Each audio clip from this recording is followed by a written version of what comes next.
ఓం గం గణపతియే నమః యూట్యూబ్ ప్రేక్షకులకు నమస్కారం. ఈరోజు నేను చెప్పబోయేటువంటి టాపిక్ దురలవాట్ల గురించి.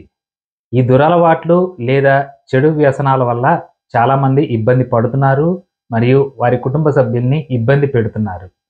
ఈ దురలవాట్లు అసలు ఎలా స్టార్ట్ అయితాయి? దేనివల్ల స్టార్ట్ అయ్యి ఈ దురలవాట్లకి జాతకాలకి ఏమైనా సంబంధం ఉందా అంటే ఖచ్చితంగా ఉందండి. మీ జాతకంలో గనక చంద్రుడు బలహీనంగా ఉంటే ఆ దురలవాటుని మొదటగా స్టార్ట్ చేద్దాము అని అనిపిస్తుంది.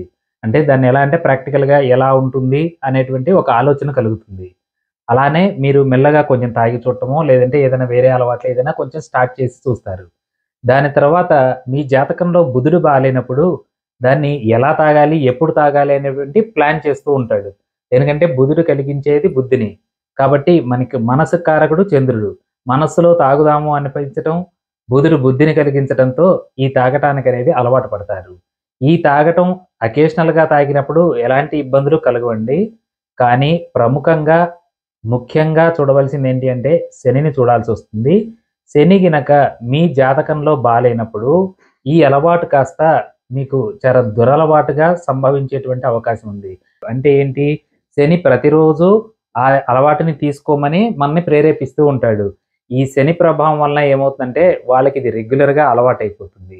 అలవాటవ్వటం వలన వారి కుటుంబాలు గూడా చాలా ఇబ్బందులు పడుతూ ఉంటారు. నాకు ఈ మధ్య వచ్చే ఫోన్‌లన్నీ కూడా చాలా ఫోన్‌లు ఇవే ఉన్నాయండి. మా అబ్బాయికి ఈ అలవాటు ఉందండి. ఎలా మాన్పించాలి? ఏంటి అని. నేను దాని యొక్క ఉపాయం నేను చెప్తాను.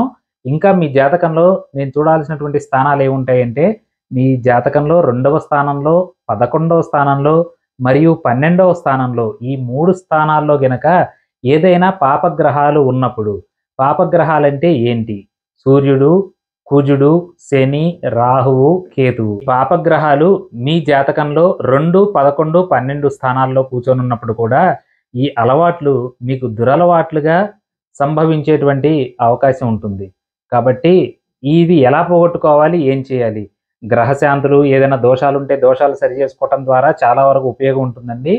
సరే, ఈ ఉపయోగాలు ఇవన్నీ పక్కన పెడితే ఏదైనా మంత్రం ఉందా అంటే మంత్రం ఉందండి. నేను మంత్రం పైన డిస్‌ప్లే చేస్తాను. క్లియర్‌గా చూడండి. చూసి ఆ మంత్రాన్ని ఎవరికైతే అలవాటు ఉందో వారు మాత్రం చదవటానికి బాగా ప్రయత్నించండి.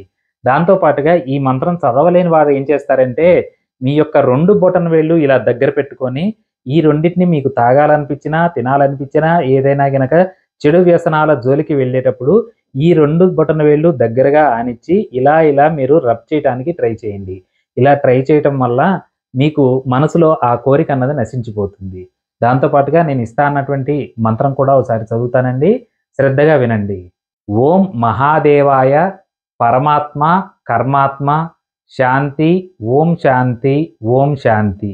ఈ మంత్రాన్ని ప్రతిరోజు మీరు 27 సార్లు చదవటం మూలాన మీ పూర్వజన్మలో చేసినటువంటి పాప ఫలితాలు ఏదైనా ఉంటే ఆ పాప ఫలితాలన్నీ కూడా కరిగిపోయి మీరు ఈ దురలవాట్ల నుండి బయటపడేటువంటి అవకాశం ఎక్కువగా ఉంటుంది.